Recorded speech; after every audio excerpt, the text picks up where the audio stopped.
Okay, welcome back, ladies and gentlemen. So this is not like an official Chaac 4 type video where it's like a generic overall build. This is a very specific build that I used the other day and I had tons of fun with it. I really wish I recorded it. I had a huge blast with this build. Now this build just basically revolves on the idea of just heavy sustain, being annoying, and doing a moderate amount of damage. Now yes, I know for more experienced players it's fairly easy to come up with a build that is just more for sustain, but this is a little bit more for the less experienced players. You can kind of run this. Now this build works on a couple of things. For one, your team is doing moderately okay since we have Mail Renewal. The passive reflects off kills and assists, so if your team is doing fairly decent, there's a lot of kills and assists happening, then you're going to get the full benefit from this build. As well as kind of look out for counters. The team that I was fighting, they didn't even look at my build, I guess, and they had no anti-healing. However, since the Weakening Curse has been nerfed recently, I guess not really recently anymore, it's no longer 100%, it's only 65%, so even if that buy that your healing is still not completely shut down. So let's take a quick glance through the items. Warrior Tabby, for obvious reasons, besides we are a warrior anyway. Our healing, damage, everything just scales off physical power. We're not really an attack speed based warrior anyway. Even though your passive is cool, I guess, for the just free mana abilities. So Yoan's Draft, I picked up it. Again, it's great if you want damage on ability-based warriors because it has everything you ever want. Mana to complement the cooldown reduction, power, physical penetration, things like that. And then Mail Renewal. Again, this works really well if your team is doing fairly decent. If your team is losing badly and you're not really getting any kills or assists, then this item's not really that great. I mean, for the base stats, yeah, but the passive, you're not going to get too much use of it. Next, I picked up Frostbound Hammer. Even though it's slowly getting nerfed every few months or so, but it's still a fairly decent item to pick up.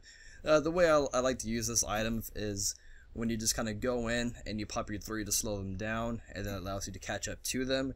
As soon as you start doing your basic attacks, then boom, they're just slowed even more, and that acts as almost like a hard CC where they might want to use purification beads to get away from you, because if not, you're a great way to set up kills for your team, like, you know, just anything else, so your teammates can catch up to you and they can use their abilities.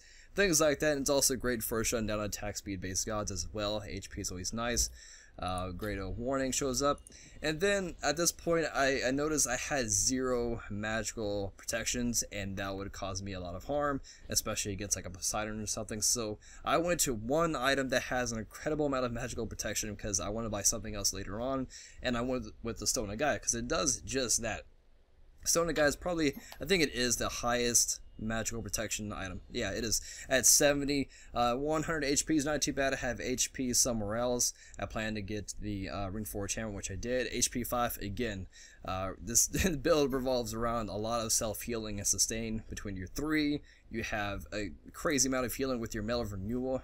And then, you know, the Stone of Gaia, even more passive healing, things like that. And what's cool with the Stone of Gaia is the passive is 2% of your max health. So warriors naturally have a good health scaling, and also if you obviously pick up more HP items, which I did, that 2% is going to be even more with the HP 5 there. And then I went with the Rune 4 Chamber because the match was kind of closing in, and I wanted a cheap and efficient item that has pretty much everything I needed to make me a little bit more beefier, because Chaac is just a pin cushion really in team fights sometimes in the mid to late game. So I picked up the Rune 4 Hammer. Another thing that you could have picked up if you really want to have a lot of fun with your healing is you can go into the Shield of Regrowth. The only problem with this is, yes, I already have pretty much the cap on cooldown 15%, and yeah, so already 40% capped, so you're not going to get the cooldown reduction stat benefit from the Shield of Regrowth, but this item is crazy. Because of the passive, nobody really like tries this item out, but if you look at it, like your movement speed just goes ridiculous. It's like you have Face of Fatalis, but it is a little overkill because we already have a slow, and we also have Frostbound Hammer, so I don't think we need any more movement speed, but you can have fun with that item. Don't forget that item actually is a thing, so you can play with that some other time. Of course, always tweak the build to your liking. If, you know, obviously situational building is the main thing. Raw over here, I notice Raj is being a bully to Odin. During this entire recording, he's just been beating him up.